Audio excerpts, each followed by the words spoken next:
आप सभी को नमस्कार। दोस्तों, मेष राशि वाले जातकों का इस चैनल पे स्वागत है। इस वीडियो में हम आपको बताने वाले हैं मेष राशि वाले जातकों के लिए साल 2026 में 11 से लेकर 20 जुलाई तक का समय किस प्रकार जाने वाला है। जुलाई महीने में इस समयावधि में हो रहे ग्रहों के बदलाव के आधार पर आपके जीवन में आपको क्या प्रभाव मिलने वाला है, किन मामलों में आपको बड़े बदलाव और बड़ी खुशखबरी मिल सकती है और कहां पर मेष राशि वाले जातकों को संभल कर चलने की आवश्यकता भी रहने वाली है। तो ये राशिफल मेष राशि वाले जातकों के लिए ही बनाया गया है और आपकी चंद्र राशि के ऊपर प्रभावी है, तो आप इसे इसी आधार पर देखें। इस राशिफल के माध्यम से मेष राशि वाले जातकों के जीवन से जुड़े हुए सभी पहलू के बारे में हम आपको जानकारी देने वाले हैं। जैसे मेष राशि का करियर और व्यापारिक जीवन, आर्थिक जीवन, पारिवारिक जीवन, प्रेम संबंध है, स्वास्थ्य, एजुकेशन लाइफ है और अंत में हम आपको धार्मिक उपायों के बारे में भी जानकारी देने वाले हैं। तो देखिए, सबसे पहले हम आपको ये बताना चाहते हैं कि 11 से लेकर 20 तारीख के बीच में राशि के ऊपर ग्रही अवस्था किस प्रकार की रहने वाली है। तो जैसा कि आपको कुंडली में दिखाई दे रहा है कि राशि के स्वामी सेनापति मंगल आपकी राशि के द्वितीय भाव में 11 तारीख को यानी धन स्थान में गोचर करने वाले हैं। मंगल की चाल परिवर्तित नहीं होने वाली है। मंगल इन 10 दिनों में आपके धन स्थान में ही रहने वाले हैं। सूर्य बुध का प्रभावशाली बृहदादित्य योग आपके पराक्रम भाव में रहने वाला है, जिसमें सूर्य देव 16 तारीख को अपना परिवर्तन करने वाले हैं और आपके पराक्रम भाव से निकलकर आपके सुख भाव में गोचर करने वाले हैं। राहुदेव की अवस्था आपके लाभ भाव में रहने वाली है। केतुदेव शुक्रदेव के साथ आपकी राशि के संतान भाव में गोचर करने वाले हैं और देवगुरु बृहस्पति उच्चस्थ अवस्था में आपकी राशि के केंद्र में यानी आपके 4th हाउस में चतुर्थ भाव में गोचर करने वाले हैं।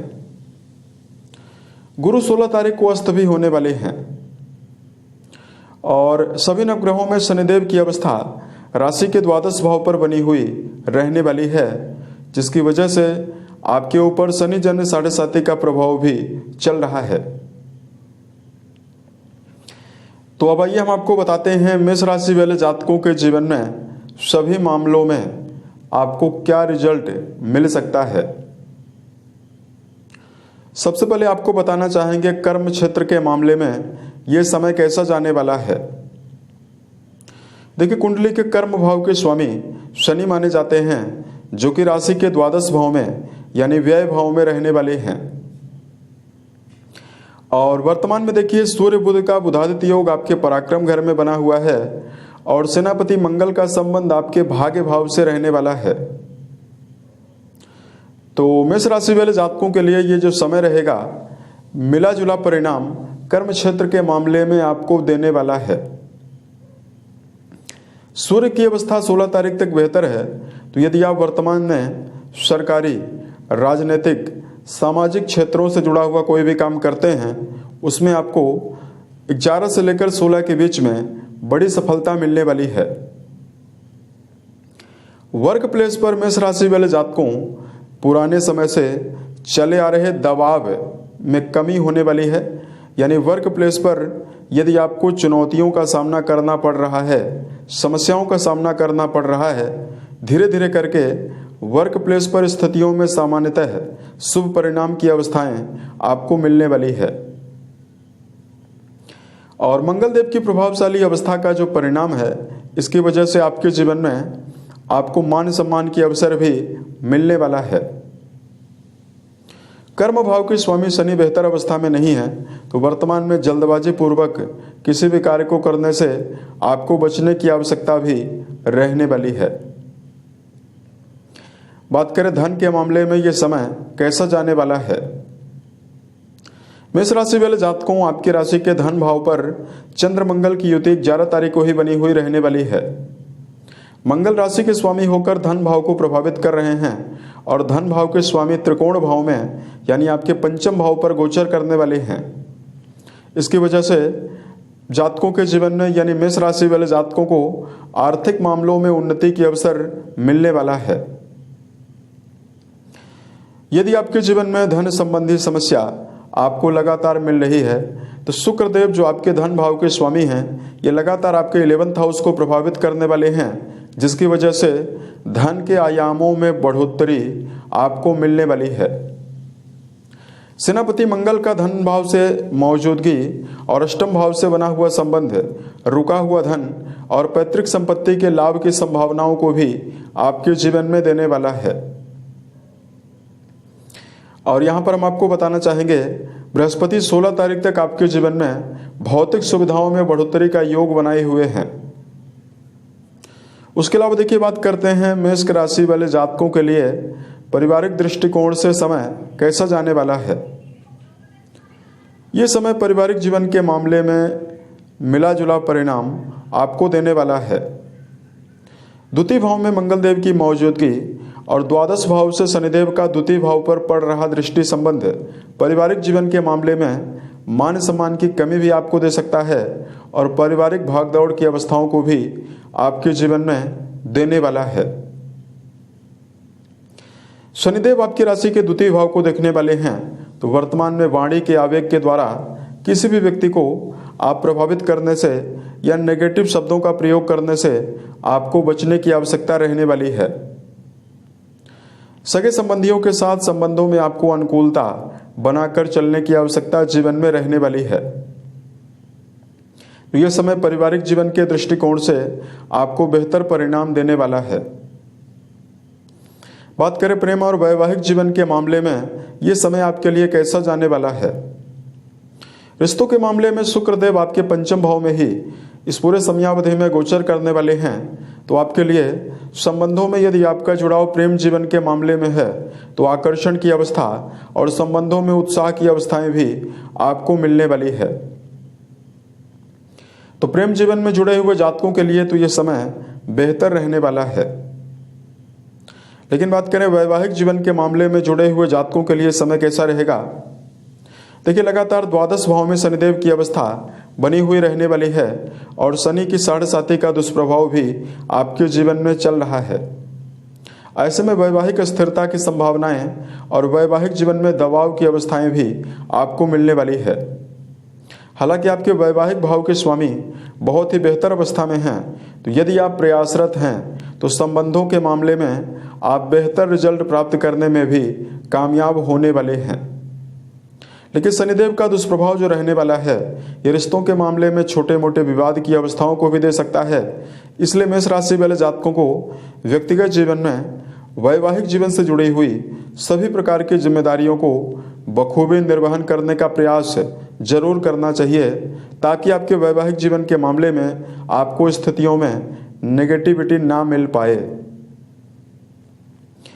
और यहाँ पर हम आपको बताना चाहेंगे मेष राशि वाले जातकों के लिए एजुकेशन फील्ड के मामले में यह समय कैसा जाने वाला है। शिक्षा भाव के स्वामी सूर्यदेव त्रिकोण भाव में 16 तारीख तक गोचर करने वाले हैं।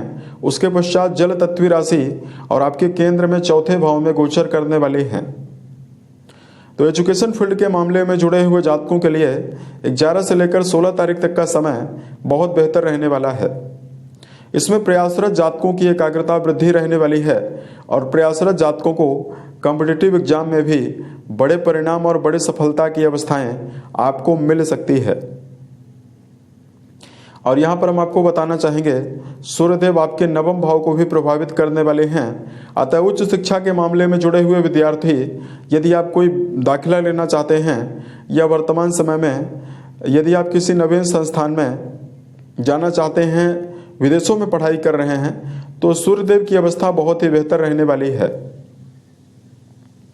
विद्यार्थी जीवन में जुड़े हुए जातकों को 16 से लेकर 20 तक मिला जुला परिणाम आपको मिलने वाला है। और बात करते हैं इस समयावधि में एजुकेशन फील्ड के मामले में जुड़े हुए जातकों के लिए समय कैसा जाने वाला है।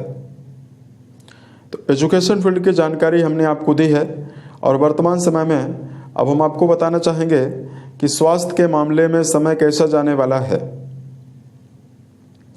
देखिए, राशि के स्वामी सेनापति मंगल आपके द्वितीय भाव में बने हुए हैं, जिनका दृष्टि संबंध आपके अष्टम भाव को प्रभावित करने वाला है।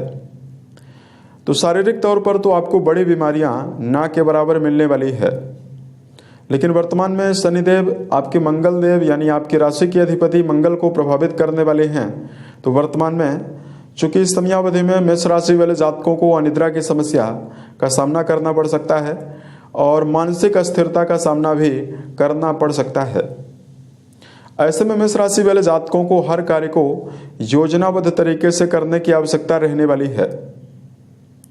अपने जीवन में अपने मानसिक अवस्था और आपको इस समयावधि में मानसिक उत्साह बनाए रखने के लिए, मानसिक मनोबल बनाए रखने के लिए सकारात्मक वातावरण में अपने आप को ज़्यादा से ज़्यादा रखने का प्रयास करना चाहिए। तो ये समय बेहतर रहने वाला है।